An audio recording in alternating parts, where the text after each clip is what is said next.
జయ భారత్ అయోధ్య రహస్యాల నమస్కారాలు తెలియజేస్తూ, మిత్రులారా, భారతీయ జనతా పార్టీ అధికారంలోకి వచ్చి 10 సంవత్సరాలు పూర్తయింది. మళ్ళీ అప్పుడు మూడోసారి అధికారంలోకి రావడం జరిగింది. ఇంతవరకు నేను బాధపడేది ఏంటంటే, నేనే కాదు ప్రజలు చాలామంది నోటం నేను విన్నది ఏంటంటే, పశ్చిమ బెంగాల్లో జరుగుతున్నటువంటి దాడులు, బయట నుంచి వచ్చినటువంటి రోహింగ్యీలు, ముస్లింలు ఎవరైతే ఉన్నారో అక్కడ హిందువుల యొక్క ఇళ్ల మీద దాడి చేయటం, వాళ్ళ మీద మానభంగాలు చేయటం, రకరకాల కార్యక్రమం అంతా కూడా జరుగుతూ ఉన్నది. ఎలక్షన్ వచ్చిన తర్వాత, ఎలక్షన్ అయిన తర్వాత, ఎలక్షన్ వీళ్ళు ఇష్టం వచ్చినట్టు ఈ కార్యక్రమాలు చేయటం అనేది మనం చూస్తూ ఉన్నాం. దీనిపైన తగిన చర్యలు తీసుకోకపోవటం అనేది బాధాకరమైనటువంటి విషయం. అక్కడ మమతా బెనర్జీ ప్రభుత్వాన్ని అనర్హురాలుగా ప్రకటించి ఖచ్చితంగా ఈ అల్లర్లకి బాధ్యురాలైనటువంటి తన్నే అసలు మామూలుగా ఇక్కడ పోటీ చేసే అర్హత కూడా లేకుండా ఆ యొక్క రాష్ట్ర ప్రభుత్వాన్ని భద్రపు చేయవలసినటువంటి అవసరం ఉంది. తను పోటీ చేయడానికి అనర్హురాలుగా ప్రకటించవలసినటువంటి అవసరం కూడా ఉంది. అలాగే హైదరాబాద్లో రోహింగ్యీలు ఇక్కడ మామూలుగా హిందువులపైన దాడి చేస్తున్నారు, ఇళ్లపైన దాడి చేస్తున్నారు, రకరకాలుగా అసభ్యకరంగా వ్యవహరిస్తూ ఉన్నారు. ఎక్కడ వీళ్ళ మీద అలాగే ఢిల్లీలో ఇలా దేశవ్యాప్తంగా అనేక చోట్ల ఈ రోహింగ్యా ముస్లింలు బయట నుంచి వచ్చినటువంటి వాళ్ళని ఈ దేశంలో పెంచి పోషించడం ఎంతవరకు కరెక్ట్? ఈ దేశంలో వాళ్ళని ఇక్కడ కనీసం వీళ్ళని వెంటనే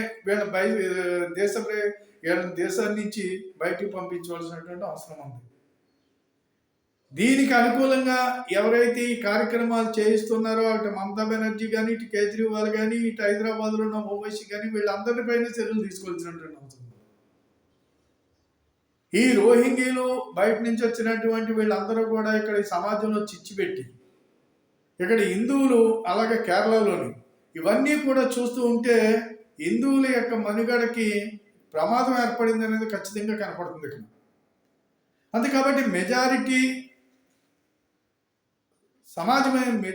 సమాజమైనటువంటి హిందూ సమాజం ఏదైతే ఉన్నదో, హిందూ సమాజం కూడా దీని మీద తగినట్టు పద్ధతిలో రియాక్ట్ అవ్వకపోవటం కూడా బాధాకరమైనటువంటి విషయం.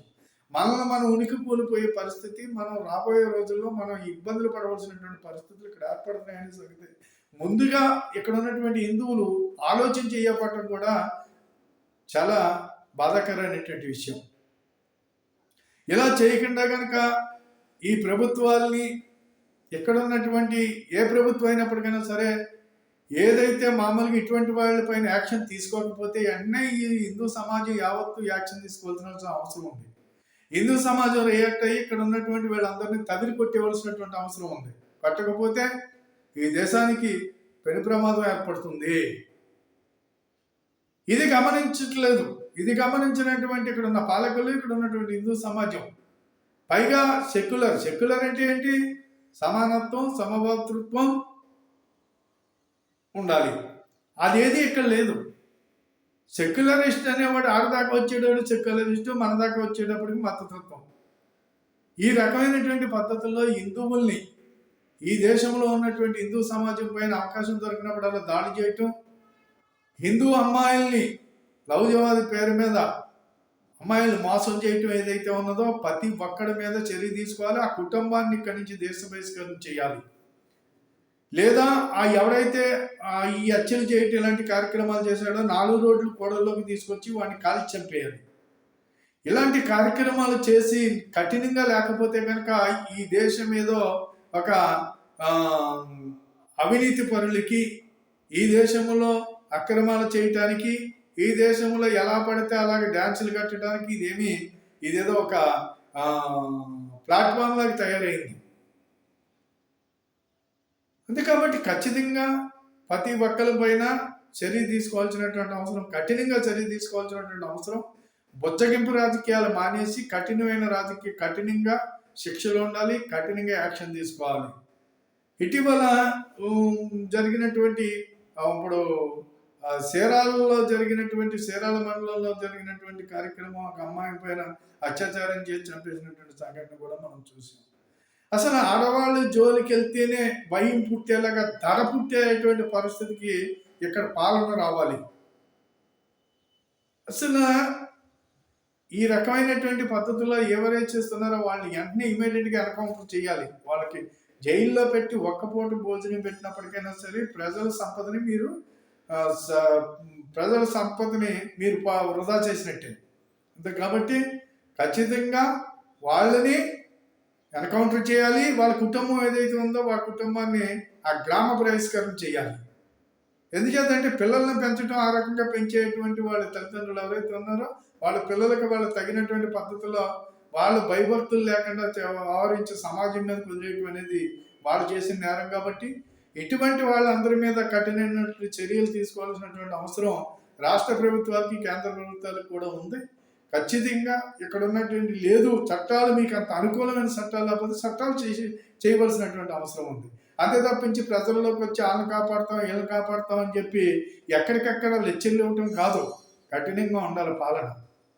లేదంటే ప్రతి ఒక్కడు ఈ దోపిడీలు చేస్తూనే ఉంటారు, ఇలాంటి దొంగతనాలు చేస్తూ ఉంటారు, అత్యాచారాలు చేస్తూ ఉంటారు.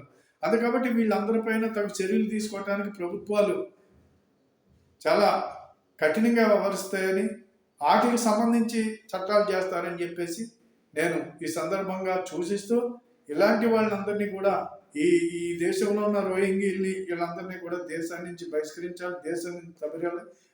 ప్రతి ఏ రాష్ట్రం ఉంటే ఆ రాష్ట్రంలో వెళ్ళేరి ఎక్కడి నుంచి వాళ్ళు ఎక్కడికి వచ్చారో అక్కడికి తిరిగి వాళ్ళని ఈ దేశం నుంచి తవిరి కొట్టకపోతే కనుక ప్రమాదాలు రాబోయే రోజుల్లో ఈ ప్రశాంతంగా ఉండే వాతావరణాన్ని పాడు చేస్తారు కాబట్టి అది మనకు అవసరం కాదు. అందుకని అటువంటి చర్యలు ఈనాడు ఎలక్ట్ అయినటువంటి ప్రభుత్వాలు ఏవైతే ఉన్నాయో ఇవన్నీ కూడా తగు చర్యలు తీసుకుంటారని చెప్పేసి ఆశిస్తూ ఈ సందర్భంగా మీ అందరికీ నమస్కారాలు తెలియజేసుకుంటూ ఈ వీడియోని 10 మందికి షేర్ చేయండి. దయచేసి చక్కగా షేర్ చేసి సబ్స్క్రైబ్ చేస్తారని ఆశిస్తూ సెలవు తీసుకుంటాను. జై భారత్, జై హింద్.